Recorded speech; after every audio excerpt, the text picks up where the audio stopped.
Hello everyone. इस video में हम पढ़ेंगे 11-12 दिसंबर के हरियाणा करंट अफेयर्स।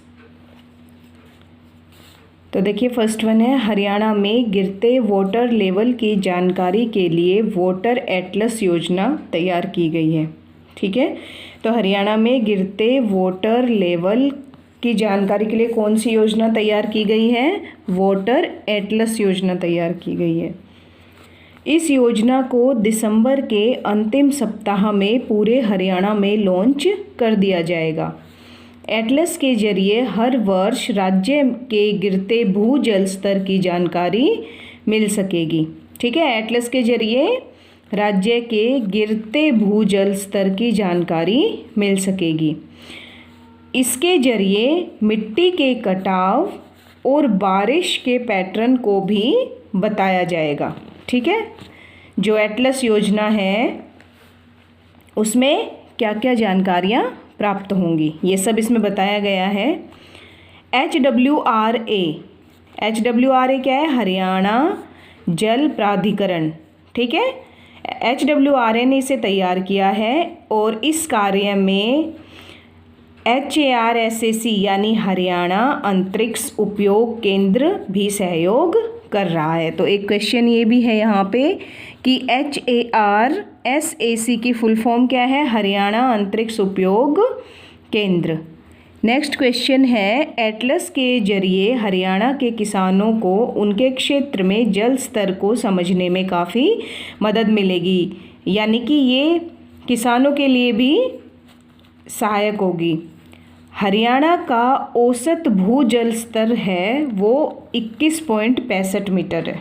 ठीक है, हरियाणा का औसत भूजल स्तर 21.65 मीटर है। हरियाणा में हर वर्ष 1 मीटर जल स्तर जो है वो नीचे जा रहा है।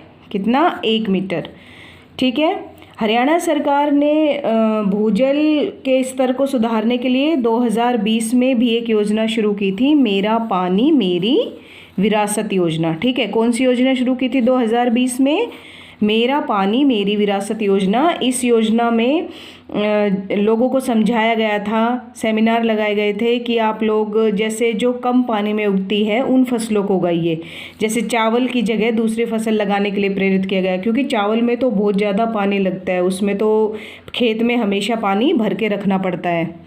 ठीक है, नेक्स्ट करंट अफेयर है, मुख्यमंत्री मनोहर लाल खट्टर ने भगवान परशुराम महाकुंभ राज्य स्तरीय समारोह में बतौर मुख्य अतिथि शिरकत की। ठीक है, तो क्वेश्चन बनता है कि मुख्यमंत्री मनोहर लाल खट्टर ने हाल ही में किस समारोह में मुख्य अतिथि के रूप में शिरकत की है? तो भगवान परशुराम महाकुंभ राज्य स्तरीय समारोह में। ठीक है, यह समारोह कहाँ आयोजित किया गया? करनाल में आयोजित किया गया। ठीक है, तो देखिए, हरियाणा में बहुत सी ऐसी योजनाएं चली हैं जिनमें एक मुख्य है संत महापुरुष प्रचार प्रसार योजना।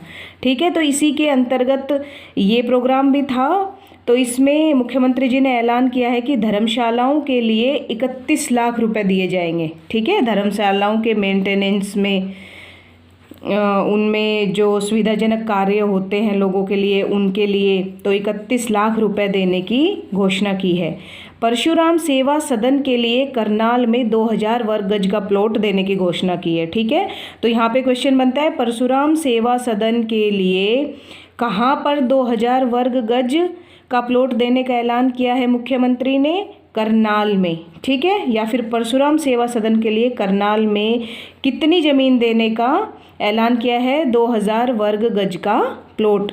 ठीक है, इस कार्यक्रम में केंद्रीय राज्य मंत्री अश्विनी चौबे जी ने भी शिरकत की थी। नेक्स्ट वन है कि हरियाणा के गांवों में भी शहरों की तर्ज पर कूड़ा उठाया जाएगा। इसके लिए हरियाणा सरकार ने कौन सी गाइडलाइन जारी की है? तो हरियाणा सरकार ने इसके लिए NGT की गाइडलाइन लागू की है। NGT की गाइडलाइन, NGT क्या है? National green tribunal. ठीक है, जैसे शहरों में होता है उसी तरह अब गाँवों में भी शहरों की तर्ज पर कूड़ा उठाया जाएगा। ठीक है, NGT है नेशनल ग्रीन ट्रिब्यूनल, ये फुल फॉर्म आ सकती है। NGT का जो मुख्यालय है वो दिल्ली में स्थित है और एनजीटी की स्थापना 2010 में हुई थी।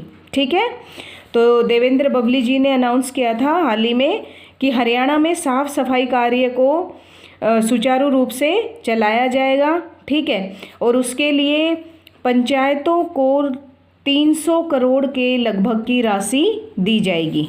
ठीक है, हरियाणा देश का पहला राज्य बना है जहां पर पढ़ी लिखी और युवाओं की पंचायत चुनकर आई है। ठीक है, तो ये इंपॉर्टेंट करंट अफेयर है। हरियाणा देश का पहला ऐसा राज्य बना है जहां पढ़ी लिखी और युवाओं की पंचायतें चुनकर आई हैं। अब देखिए, एनजीटी जो लागू की है उसके हिसाब से गाँव की सड़कों पर सीसीटीवी कैमरे भी लगाए जाएंगे। ठीक है, और उनको फिर जो शहरी पुलिस थाने हैं उनसे भी कनेक्ट किया जाएगा। ठीक है, हाल ही में एनजीटी ने मणिपुर पर 50 करोड़ रुपए का जुर्माना लगाया था एनजीटी की गाइडलाइंस के अनुसार, यानी कि प्रदूषण से संबंधित वो गाइडलाइन पे खरे नहीं उतरे थे। नेक्स्ट है, सभी गांव में की लाइब्रेरी बनाई जाएगी। ठीक है, बहुत से गांव हैं जो दूर दराज के इलाकों में हैं जहां पे बच्चे आसानी से सिटीज़ में नहीं पहुंच पाते हैं पढ़ने के लिए, लाइब्रेरी में नहीं जा पाते हैं। तो गांव में जैसे यूपीएससी और आप ये लगा लो कि जो कंपटीशन प्रतियोगी परीक्षाएं हैं उनके लिए